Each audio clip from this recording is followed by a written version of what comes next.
বিরতির পর আবারও ফিরে এলাম ভোট ফাইটার অনুষ্ঠানকে সঙ্গে নিয়ে। কলকাতা কর্পোরেশনের 128 এবং 129 নম্বর যে ওয়ার্ড, সেই ওয়ার্ডের সংযোগস্থলে দাঁড়িয়ে আজকের এই পর্ব আমরা এই মুহূর্তে সম্পাদন করছি।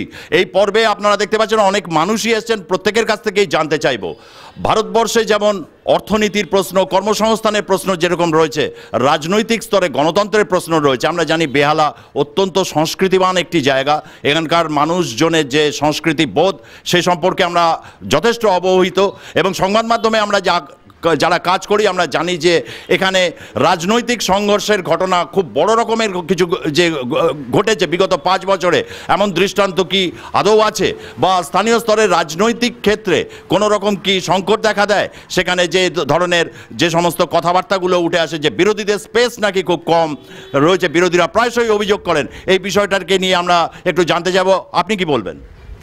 আমি রাজনীতিতে বিশ্বাসী না। আমার কাছে রাজনীতি কথার অর্থ হচ্ছে নীতির রাজা। আর এখন যেটা চলে, আমি কারোর নাম বলছি না, রাজার নীতি। নীতির রাজা হচ্ছে রাজনীতি। এর আগে অনেকে করেছে, নীতির রাজাই তারা। আর আপনারা এই যে আলোচনা করছেন উন্নতি উন্নতি উন্নতি, আমি বাড়িতে ট্যাক্স দিতাম, আমার বাড়ির ট্যাক্স ছিল 60 টাকা, আর আমি এখন 450 স্কোয়ার ফিটের একটা ফ্ল্যাটে থাকি, 600 টাকা ট্যাক্স দিই। 3 মাসে 600 টাকা ট্যাক্স, 10 গুণ বেশি। আর আমি যা রোজগার করি, 100 টাকা রোজগার করলে কেন্দ্রীয় সরকার রাজ্য সরকার মিলে 35 টাকা দিতে হয়। আপনি খুব গুণে নেবেন, 35 টাকা। একেবারেই হচ্ছে একজন সিটিজেনের বক্তব্য উঠে এলো, এই বিষয়টা কি বলবেন? দেখুন, নাগরিকরাই তো ভোট দেয় এবং হচ্ছে নাগরিক সমাজ আমরা বলে থাকি। দেখুন, প্রত্যেকটা জিনিসেরই তো এসকালেশন হয়। 60 টাকা ওনার যে ফ্ল্যাটটা হয়েছে সেটা সেই ফ্ল্যাটটাই হয়ে গেছে, অনেক বছর হয়ে গেল। সব কিছুরই এসকালেশন হয়। তো মানুষের রোজগারেরও এসকালেশন হচ্ছে, উন্নয়নেরও এসকালেশন হচ্ছে, সেই হিসেবে ট্যাক্সেরও এসকালেশন হতে পারে। কিন্তু ট্যাক্স ব্যবস্থা সরলীকরণ করবার যে পদক্ষেপ বর্তমান পুরো বোর্ড গত 10 বছর ধরে নিয়ে চলেছে, যে এরিয়া ভিত্তিক তার একটা কোশেন্ট ফাইনাল করে এবং সেই হিসেবে করে যে ট্যাক্স দেওয়াটা, এই আধুনিক ট্যাক্স ব্যবস্থা এর আগে কলকাতা শহরে কোনো দিন ছিল না, যেটা তৃণমূল বোর্ডের আমলে এখানে প্রতিষ্ঠিত হয়েছে। এইটাতেই আমি আমাদের সময় ছিল না, বর্তমানে আমাদের সময় বলতে আপনি কি? আমার বয়স 57 বছর, আমি অনেক বছর আগে পড়াশোনা ছেড়েছি। আমার ছেলের বইতে একটা জিনিস দেখলাম, by the people, of the people, for the people. সবাই, আমি কাজ করি পয়সা পায়, কাউন্সিলর কাজ করে পয়সা পায়, বাদবাকি যারা কাজ করে তারা পয়সা পায়। পয়সার বিনিময়ে কিন্তু কাজ হয়, আমার পয়সার বিনিময়ে আমার কাজ হয়। কেউ কোনো কিছু কি বলবেন? নমস্কার। আমি এটা বলতে চাইছি, সেটা হচ্ছে এই সাবজেক্টটা আমারই সাবজেক্ট, পলিটিক্যাল সায়েন্স সাবজেক্ট। ব্যাপারটা লোকে যে ভোট দিচ্ছে, ওই যে উনি কথাটা বললেন, কথাটা was told by Abraham Lincoln, of the people, by the people, for the people. কিন্তু অ্যাকচুয়ালি কাজের কাজ কিছু হচ্ছে না, জনগণের জন্য কোনো কাজই হয় না, না সেন্ট্রাল গভর্নমেন্ট না state government. No government is working for people. My firm conviction is this: no government is working for people. কি কেউ কোনো গভর্নমেন্ট, এটা কি একটা খুব ওয়াইল্ড স্টেটমেন্ট হয়ে যায়? আবার এটা ওয়াইল্ড কনোটেশন হয়ে যাচ্ছে আমার। কিন্তু ঘটনা হচ্ছে, দাঁড়াচ্ছে এটাই, আজকে কোনো সরকারি জনগণের জন্য কাজ করছে না। অ্যাপলিটিক্যাল টোটালি, আমি কিন্তু রাজনীতির লোক নই। আমার একটাই বক্তব্য, আজকে সেন্ট্রাল গভর্নমেন্ট কী করছে, তোমার না একটা ট্যাক্স চাপে। আজকে পেট্রোলের দাম কমে গেছে, কিন্তু মানে আন্তর্জাতিক বাজারে কিন্তু ওরা সুবিধাটা আমাদের দিচ্ছে না। একটা প্রশ্ন, যেহেতু আপনি পলিটিক্যাল সায়েন্সের মানুষ, একটা প্রশ্ন আসে যে বিরোধীরা প্রায় অভিযোগ করেন যে পশ্চিমবঙ্গে নাকি বিরোধীদের রাজনীতি করার স্পেস খুব নাকি কম, তাদের উপর নাকি নানা অত্যাচার নেমে আসে। এটা কি আপনি নিজে ব্যক্তিগতভাবে কি বিশ্বাস করেন? এটা মনে করি কিছুটা আগের গভর্নমেন্ট আমলে ছিল, এখনও আছে। কারণ এই গত পৌরসভা নির্বাচনে বহু জায়গায় আপনার হয়নি, মানে ভোট ভালোভাবে হতে পারেনি। কাজে এর ঘটনাটা ঘটেছে আগের, হ্যাঁ, পঞ্চায়েত গভর্নমেন্ট আগে সিপিএম আমলে হয়েছে, এটা হয়েছে। আমি অ্যাজ এ নিউট্রাল পার্সন বলছি, আমার যেরকম পারসেপশন আছে, মানে এটা অ্যাকচুয়ালি এটা এক ধরনের ফোর্স কাজ করে, যেখানে ভোট মানে নিজে দাঁড়াবো, মানে নিজেই জিতবো, এটা এক ধরনের ব্যাপার কাজ করছে। আপনি কি মনে করেন? Regarding what? এই পলিটিক্যাল যে ডেমোক্রেসি, মানে লোকাল ডেমোক্রেসি। শুনুন, আমরা বামফ্রন্টে 34 বছরের রাজত্বে দেখেছি কিভাবে অপোজিশনকে ডমিনেট করা হচ্ছে, কিন্তু এখন দেখা যাচ্ছে তৃণমূল কংগ্রেসের আমলে মানুষের সাংবিধানিক অধিকারকে কেড়ে নেওয়া হচ্ছে জবরদস্তি। নট অনলি দ্যাট, পঞ্চায়েত ইলেকশনে অনেক দল, অনেক রাজনৈতিক দল, আমি কোনো রাজনৈতিক দলের স্পেসিফিক্যালি আমি জিজ্ঞাসা করছি বেহালায় 128-29 নম্বর এই যে ওয়ার্ডে এখানে ভোট বা এই যে 5 বছরে এই ধরনের কোনো রকম দেখেছেন মানে শাসক দলের পক্ষ থেকে? আমাদের এখানে বলে নয়, আমি অল ওভার ওয়েস্ট বেঙ্গলের কথা আপনাকে বলছি। এবং ফিরে গেছেন, উনি এসেছিলেন তৃণমূলে, আবার ফিরে গেছেন ওনার পূর্বের জায়গায়, বুঝেছেন? হ্যাঁ, আমি ফিরে কিন্তু যাইনি, আমি ফিরে যাইনি। বর্তমান পরিস্থিতিতে যেভাবে চলছে তাতে বিরক্ত হয়ে ফিরে গেছেন, সেটাকে উনি যদি এখন তার সার্টিফিকেট মনে করেন। আরেকটা কথা বলছি, উনি যে বললেন যে আজকে 60 টাকা ট্যাক্স ছিল, আমাকে 600 টাকা দিতে হয়, আর দীপাঞ্জন বাবু যে বলছিলেন আগে একটা ল্যাম্প জ্বলতো এখন ভেপার জ্বলছে, এই তফাতের কারণটা এইটা, তফাতের কারণটা এইটা, এই জায়গাটা বুঝতে হবে যে আগে 60 টাকা ট্যাক্সে ল্যাম্প জ্বলতো, 600 টাকা ট্যাক্স হয়েছে, ভেপার জ্বলছে, স্বাভাবিক ব্যাপার। কিন্তু রাস্তার আগে আমরা দেখতাম এই বেচারাম চ্যাটার্জি রোড 10 বছরে একবার অ্যালটমেন্ট হতো কাজের, আর এখন বছরে 3 বার হয়, কারণ এমন কাজের কোয়ালিটি একটা বর্ষা পড়লেই পিচ উঠে চলে যাচ্ছে। এটার কারণ কি? এটার কারণ গুণমান নিয়ন্ত্রণ করা হচ্ছে না। সেই শব্দটা কাটমানি, সেই যে শব্দটা কাটমানি, যেটা এস্টাবলিশ মুখ্যমন্ত্রী পিকের ইনস্ট্রাকশন অনুযায়ী পশ্চিমবঙ্গের মানুষকে জানিয়েছেন যে আমার দলের লোক কাটমানি খেয়েছে, সেই টাকাটা ফেরত যাবে। দাদা, পশ্চিমবঙ্গে গণতন্ত্র আছে কি আছে না এটা সাধারণ মানুষকে বলতে লাগে না, কেননা দিদির যে এখন যে টিচার এসছেন প্রশান্ত কিশোর, তিনি বলছেন যে মানুষকে ভোট দিতে দিন, পশ্চিমবঙ্গের যুবরাজ বলছেন মানুষকে ভোট দিতে দিন। এখানেই বোঝা যায় পশ্চিমবঙ্গে গণতন্ত্র কতদূর আছে কতদূর নেই। সিপিএমের ফেলে যাওয়া চটিটা তৃণমূল গলিয়েছেন, বামফ্রন্টের ভালো স্টুডেন্ট হচ্ছে দিদিমণি। আজকে যে আলোচনাটা হচ্ছে সেটা হচ্ছে 128 আর 29 নিয়ে আমরা অনেক কিছু আলোচনা করছি। তো বেসিক প্রবলেমটা আপনি 128 আর 29-এর কথা বলছেন, আপনি 128 আর 29-এর বিভিন্ন রোডে ঘুরে দেখুন যে জনগণের জন্য যে রাস্তাটা করা হয়েছে সেটা কতটুকু জনগণের জন্য রয়েছে, কতটুকু আলাদা ব্যবসায়ী যারা চাকরি পাচ্ছে না, তাহলে এই রাস্তাটা দখল হয়ে গেল। তো আজকে দুটো গাড়ি যেতে গেলে কিন্তু আপনি পাবেন না।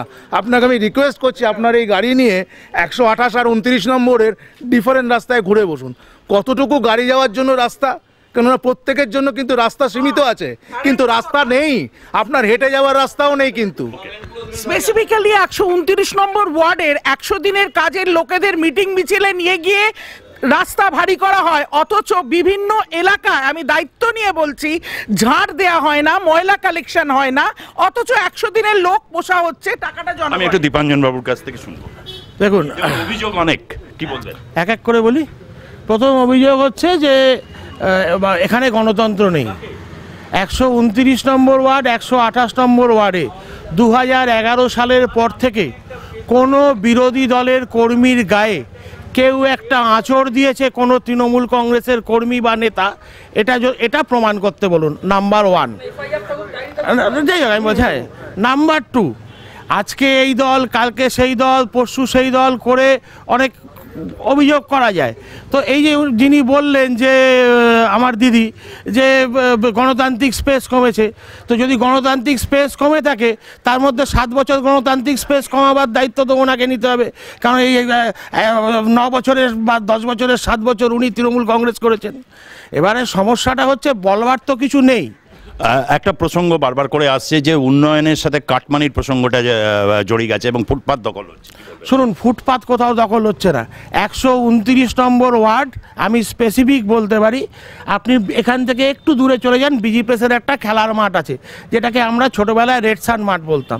তার পাশে অনেক দোকান আছে, কিন্তু দেখবেন প্রতিটা দোকানের তলায় একটা করে চাকা লাগানো আছে, এবং রাত্রিবেলা সেই চাকাগুলোকে সরিয়ে নিয়ে যাওয়া যায়। বটতলা বাজার আজকে তৈরি হয়নি, বটতলা বাজার আজকে তৈরি হয়নি, বটতলা বাজার আজকে তৈরি হয়নি। আমরা কারুর পেটের, আমরা কারো, তুমি লোক যারা বলছে তারাই লোক বসায়। উনি বাজার কমিটির প্রেসিডেন্ট, উনি বাজার কমিটির প্রেসিডেন্ট, দাঁড়ানা, উনি বাজার কমিটির প্রেসিডেন্ট। আমরা মানুষের পেটে লাথি মেরে আমরা প্রেসিডেন্ট, আমরা বাজার কমিটির যিনি প্রেসিডেন্ট। আমি আপনাকে একটা কথা বলি, উন্নয়ন বলছেন, রাস্তাঘাট হলো, যদি তর্কের খাতিরে ধরেও নেওয়া যায় কাজ হয়েছে। আজকে পশ্চিমবঙ্গে মানতে বাধ্য হচ্ছি। এইবার আপনাকে প্রশ্ন করি, ভারতবর্ষ, শুনুন আসলে কথাটা না শুনে আমি বলছি, বলতে দেবে না, বলতে দিন ওনাকে বলতে দেবে না, এইখানেই গণতন্ত্র, বলতে দেবে না। ভারতবর্ষের পশ্চিমবঙ্গের 9 কোটি 60 লক্ষ লোক, দিদি বলছেন আমি 8 কোটি লোককে 2 টাকা দামের চাল দিই, তো মানুষ এখনো সেই জায়গায় রয়েছে। 8 কোটি মানুষ বিপিএল তালিকার নিচে, দিদির বক্তব্য তাই। আর দীপাঞ্জনের বক্তব্য শুনবেন আপনারা, দিদি বলছে 8 কোটি লোককে আমরা 2 টাকা রেশনের লাইন লেগে গেছে। তাহলে কি আমি দুটো কথা বলি, এখানে প্রচুর বিরোধী দলের লোকজন প্রচুর কথা বলছে।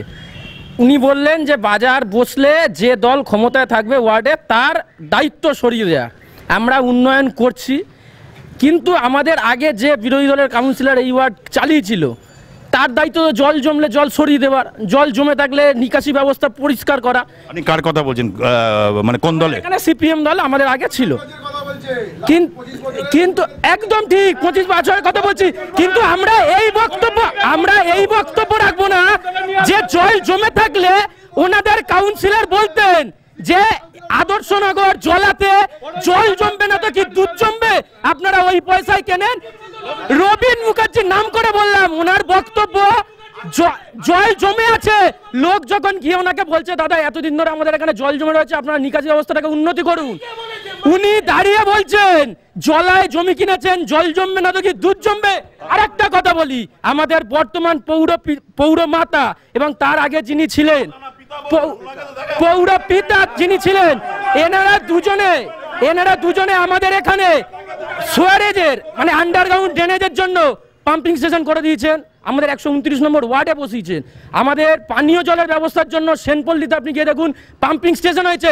এবং এত বিরোধী দলের লোক আছে, ওনাদের বলতে বলুন 129 নম্বর ওয়ার্ডের কোন গলিতে আপনি 2 ফুট 3 ফুট 4 ফুট যে কোনো গলিতে, কোন গলিতে জল ঢোকেনি, পানীয় জলের সমস্যা আপনারা শুনলেন যে প্রাক্তন পরিবহন মন্ত্রী ছিলেন রবীন মুখার্জি।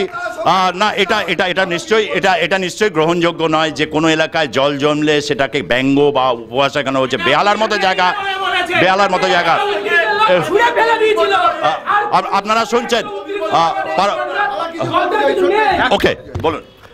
উনি এক্ষুনি যে কথাটা বললেন, উনি বোধহয় মোগল সাম্রাজ্যের কথা বলছেন, কারণ লাস্ট 25 বছর ধরে উনাদের পার্টির যে কাউন্সিলর তিনি এখানে রাজ করছেন। আর লাস্ট 2 বছর ধরে, মানে লাস্ট বছরে আপনি যদি দেখেন আমাদের এখানে হাঁটু জল হয়েছে। উনি সম্পূর্ণ বাজে কথা বলছেন। আপনি এই 129 নম্বর ওয়ার্ড, 30 নম্বর ওয়ার্ড, 28 নম্বর ওয়ার্ডের আশেপাশে যা আছে দেখুন, এখানে রাস্তায় যে আপনি যেখানে করছেন এখানে সেই জায়গাটা দেখুন।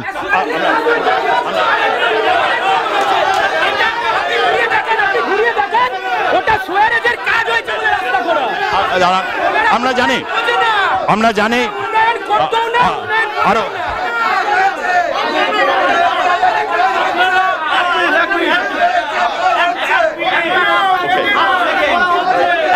আমি আপনাকে শুধু একটা অনুরোধ করব, আপনি 129 নম্বর কাউন্সিলরকে দেখুন আর 128 নম্বর কাউন্সিলরকে দেখুন, আপনি ক্লিন বুঝতে পারবেন কাটমানি কে খাচ্ছে।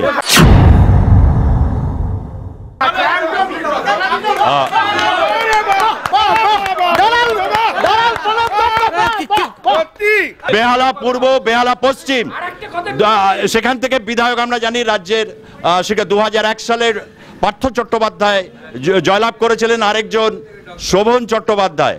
এখন প্রশ্ন হচ্ছে শোভন চট্টোপাধ্যায় যে অবস্থান আমরা জানি, একটা রাজনৈতিক একটা টানাপোড়েন চলছে। প্রথমে একটু তৃণমূল শিবিরের যারা নেতা রয়েছেন তারা কি বলছেন তাদের কাছ থেকে শুনবো। কি শোভন চট্টোপাধ্যায় এটা আমাদের লেভেলের ব্যাপারই না, আমরা বলতে পারবো না। মানে কোথাও কি মিস করছেন আপনারা শোভনবাবুকে? আমরা এটা নিয়ে কোনো কথাই বলবো না। আপনি প্রসঙ্গত ইচ্ছে করে ওদের কথা এটা প্রসঙ্গটা তুলেন, এটা এখানে প্রসঙ্গ নয়। দরকার নেই। বলছেন শোভনবাবু বিজেপিতে যাব কি যাব না এরকম একটা পরিস্থিতিতে আছে। দেখুন, পশ্চিমবঙ্গে যদি ভারতীয় জনতা পার্টির অ্যাঙ্গেল থেকে যদি দেখেন, পশ্চিমবঙ্গে খুব ঠিক কথা, খুব সত্যি যে আমরা ধীরে ধীরে পশ্চিমবঙ্গে বিকশিত হচ্ছি ভারতবর্ষের প্রেক্ষাপটে যদি ভারতীয় জনতা পার্টিকে দেখেন, আমি শোভন চ্যাটার্জিকে সম্পূর্ণ সম্মান দিয়ে বলছি, উনি রইলেন বা না রইলেন এটা ভারতীয় জনতা পার্টি কিছু যায় আসবে না। আমি কোনো কাউকে অসম্মান না করে বলছি, অবশ্যই সোমনাথ বাবু, অবশ্যই যদি শোভনবাবুর মতন একজন নেতৃত্ব সামনে থাকে খুব ভালোই হবে, অন্যায় কিছু নেই। কিন্তু আজকে এই যে উনি বলছেন যে বিজেপি কংগ্রেস পাশাপাশি, তার নয়। ব্যাপার হচ্ছে আজকে সবাই একত্রিত হয়েছে তৃণমূলের বিরুদ্ধে মানুষ হিসাবে, অন্য কোনো দলীয় সংযোগের জন্য নয়। আপনি বলতে চাইছেন যে সবাই মানে তৃণমূলের বিরুদ্ধে একত্রিত মানে হয়েছেন, কিন্তু মানুষ একত্রিত হচ্ছে। এমনি আপনি as per the last election poll 2019 সালের লাস্ট ইলেকশন পোল 43%। আমি যেটা বলতে চাইছি, আমি যে কথাটা বলতে চাইছি সেটা হচ্ছে, একটু প্লিজ চুপ করুন। আমি যেটা বলতে চাইছি, এই যে প্রত্যেকের গায়ে গন্ধ রয়েছে, সমস্যাটা কোথায়, কে কাকে বলবে? এই যে আপনারা কাদা ছড়াছড়ি করছে, করে লাভ নেই। শুনুন, আজকে শুনুন,